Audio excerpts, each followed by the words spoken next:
If your child has ADHD, auditory processing disorder, dyslexia, or is on the autistic spectrum, the drill I'm about to teach you will improve your family's life as well as help improve your child's ability to discern between sounds and therefore learn to read. Let's drop in on a mother and son as I teach them this drill.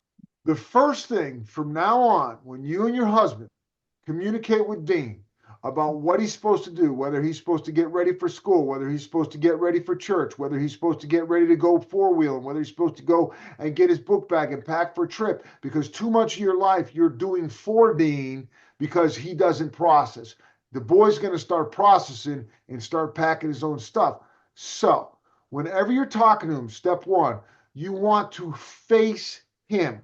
So Dean, I want you to turn your shoulders to face your mom. And what I tell the parents I work with, that's it right there. That's it right there. You, you want to imagine that there's two strings that are equal distance from your shoulders. So your shoulders are lined up with his shoulders. You no longer shout directions across the room because if you notice, they fade off into the atmosphere. From now on, when you're giving this boy instructions, you plant, he plants, he comes over and stands in front of you. You go shoulder to shoulder with him. So the first part of the drill is you look shoulder to shoulder, and you're literally training him to look at your face. Here's your step. You call his name. You say, Dean. Dean. He says, yes, Mom. Yes, Mom. Now, from now on, you never give him instructions without hearing yes, Mom from him. Because in Dean's world, it's like Elmo's world. La la la la la la la. Dino's world. Dino's world. You can say Dean, and he can say and grunt, and you think he's listening to you, and he is not. Mm-hmm. So you don't say, and you know, he might even be nodding his head because we could do this, because we're like us dyslexic, autistic people, we're geniuses, we're just weird, right? Like, so we can actually look like we're listening, and we don't even know you're talking to us. Mm-hmm. And you've seen this, right? So you say Dean, he says yes, Mom. No instructions come out. Then, so look at, see, that's it. See, he's already looking out the window, whatever, right? Now, after he says yes, Mom, you're going to give him instructions, and the drill is you've got those three items. I think a coffee cup, a spoon, and a pen. Mm-hmm. So you're going to say, Dean, he's going to say yes, Mom, and you're going to give him instructions. I want you to take the coffee cup and put it on the table. I want you to take the pen and put it in your lap. Now, do not pick up the coffee cup and show him. Do not look at it or anything, because we want this to be total verbal, total looking at you. So we don't want you to give you clues, because we're forcing his brain to do something it hates to do. Just like Einstein, just like Edison. It hates to hear, it hates to look at visual data and hear and process. His brain wants to create and do and run around, right? Mm-hmm. We're going to make him sit there. He's got to look at you. You're going to give him two things to do. Okay. After you say it, before he does it, and this is crucial, he's got to feed it back to you. Okay. Put the coffee cup on the table, put the pen in my lap. Now, this is really cool. If he says coffee cup table, pen lap, that's what we want. We don't want word for word. We want him smushing stuff down and sticking it in his head. Okay. Because if we could teach him to do this, he could do it in chemistry. He could do it in biology. He could do it like, so Dean can be sitting there in the classroom and the teacher's up doing wah, wah, wah, wah, wah. And Dean's brain can go, I'm going to grab that, stick in. I'm going to grab that, stick in. I'm going to hold on to this little stuff. And then I'm going to look at the speck of dust floating through the sunshine, right? So Dean feeds it back to you. If he gets it right, he goes, does it. If he gets it wrong, you repeat again. Now, Dean, this is real important, Dean. Dean, you listen to me. If you don't get it, you have every right to say, could you say that again? And we want that, Mom. It took me till like I was in my mid-20s in college, and I'm thinking, I spent years in the Army to get the money to go to college. I'm going to ask the professor to repeat that. I don't care. And so Dean might have to go through life saying, could you say that again? I say that a lot during my life, right? So let's play the game. Here we go. Okay. All right, you ready? Yeah. Dean. Yes, Mom. I want you to take the coffee cup, and I want you to put it by the sink. And then I want to take you to get the spoon, and I want you to put it in your pocket. Okay, so you want me to get the coffee cup with the pen in it? You just saw auditory processing disorder in action. Mom didn't say anything about pen. Where did Dean get pen? Dean has auditory processing disorder. He's an incredibly bright kid, like so many of the children I work with. And before you click off and you think, my child's diagnosed with dyslexia, ADHD, he doesn't have auditory processing disorder. They might. 70% of kids on the autistic spectrum have auditory processing disorder. 70% of children with dyslexia also have auditory processing disorder, and 50% of children with ADHD have auditory processing disorder. What is auditory processing? That's what you just saw. It's hearing things that aren't said, not discerning sound, not being able to discern sounds or clearly process information. Basically, your ears work, but a part of the brain called the auditory cortex doesn't process sound properly. So you don't actually process what you're hearing. I have this. It can be a little frustrating. I'll be in the kitchen, my wife's talking to me, the compressor on the refrigerator comes on, the little motor that runs the fridge. I hear that. Then I don't hear my wife. Parents of kids with auditory processing disorder and ADHD and dyslexia often say to me, he doesn't hear anything. He doesn't seem to hear anything. And I'm like, no, he's hearing everything. They're hearing everything. Therefore, they're not processing sound. So your brain puts in information for the information it missed. For someone might say, look at the cows over there, and your brain processes, look at the clowns in the chair. So Dean didn't get all the inbound information, so he stuck pen in for what was missing. And you can see how this will impact reading, and I'll talk about that later in the video. But what you want to do is teach coping skills. Now, if you notice, Dean looked away. If you go back and replay the video, he did look away while Mom was talking. What I teach the family I work with children with ADHD, dyslexia, auditory processing disorder on the spectrum, is they must look, they must plant, they must block out. So I had to myself learn how to block out. I had to think about, now I'm supposed to listen, therefore I'm supposed to stop, therefore I focus.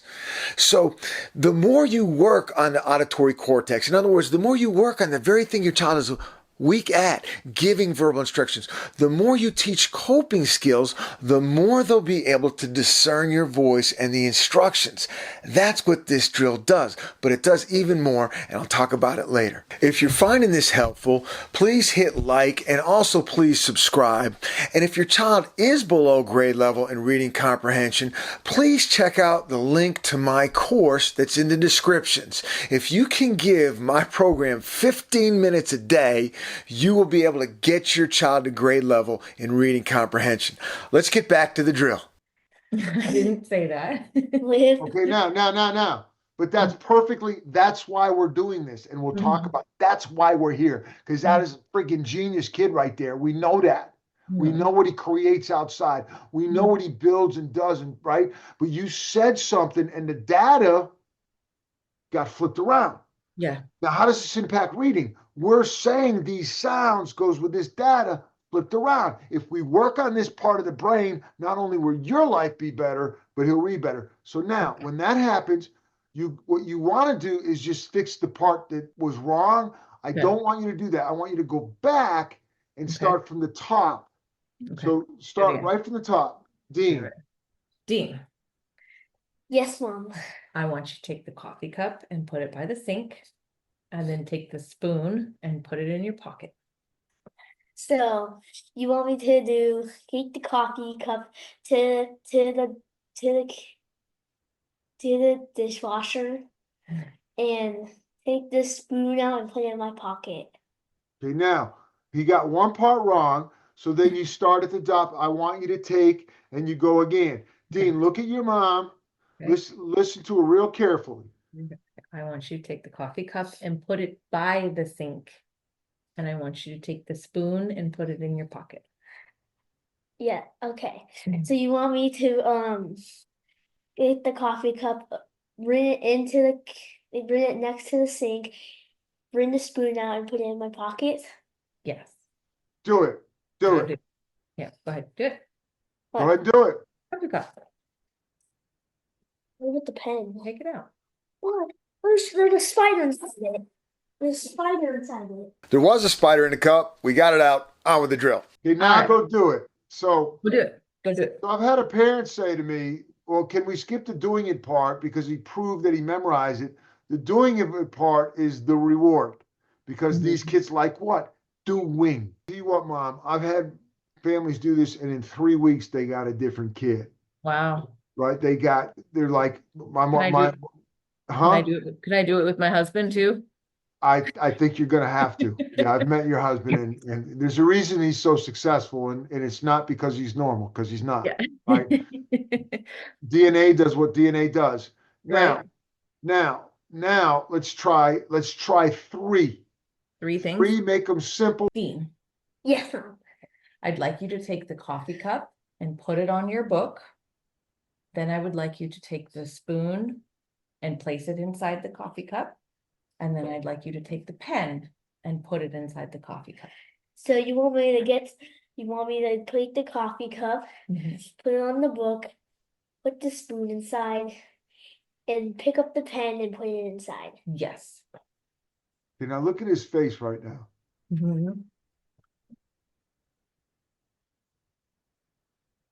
Good job. Is that All it? right. And of course, we have to do the mandatory ding, ding, ding, ding, ding, ding, ding, ding. Go play. I had one mom a couple months ago. She's in tears and she goes, thousands of dollars of therapy and you fixed it with a stupid game. Yeah. And I want you to play this with Dean every day. Okay. I want you to sit your husband down and sell it to him.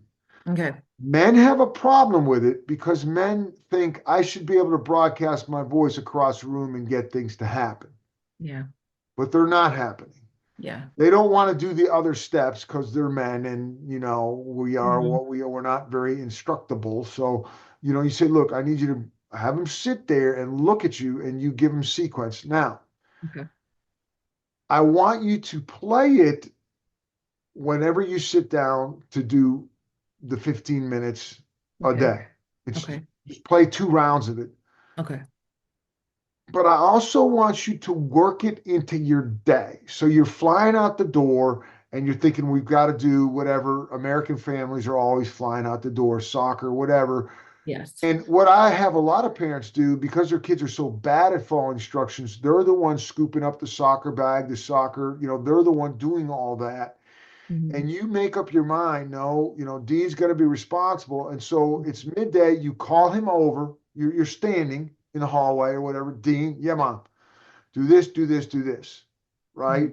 And then he feeds it back to you. Now, the feeding back step is really, really important because then he's reorganizing the information and he's interacting. Because I told you when we met, it's all about interactive. These are not kids that you talk at and they learn. Doesn't happen. So if you just give him the stuff and he just nods his head, it's going to fall out of his brain, right? But if you give it to him and then he feeds it back to you, he had to restructure it, compress it. You notice even right there, he started chopping words out. Yeah. And he made it easier for him to memorize. Here's the coolest thing. If you stay at it and you make this part of your daily life, it will become automatic. And then you won't have to call him over anymore. You will be able to shout instructions across a restaurant or a room. Okay. And he will be able to sit here and hear the difference between and ah. Okay. And kite and kit. Okay. Because I've had parents that say, like, Keith, I really like this game, and it's going to be easier, but I originally hired you for reading. Why are we doing this? For reading. Okay. Because it's the same part of the brain, right? That's discerning, that's listening. As I said in the beginning, this drill will improve your life as a family. Less shouting, less yelling, less screaming about what you need to do and how could you possibly get in the car for soccer practice without your soccer shoes. But this is also going to help reading. Why? Because as I mentioned with auditory processing disorder, the auditory cortex isn't processing sound. You're teaching it to do that. You're telling the brain, modify what you're doing. You're insisting the brain do something that it's not good at. And to quote Jurassic Park, nature finds a way. In other words, your child will rewire, your child will learn to recognize your voice and feed back the information.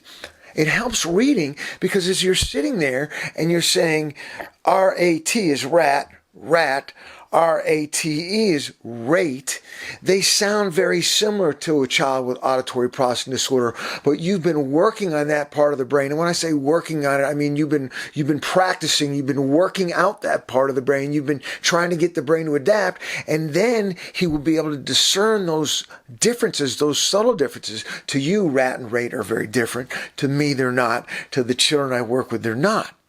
So when you work on listening and focus out in life, it helps reading. You need to believe that your child will be able to read at the same level as everybody else and operate at the same level as everybody else. It's just going to take more effort on your part than it takes other parents. But hey, your kids are more interesting anyway, because look at the cool Lego creations they built. If you'd like to learn more about how I teach neurodiverse children to read and be successful in school, please check out this video. Please hit subscribe with notifications. I will have a lot more coming out on how to teach neurodiverse children to read and be successful in life. And leave me some comments. If you have any questions at all, ask them in the comments. I will get back to you.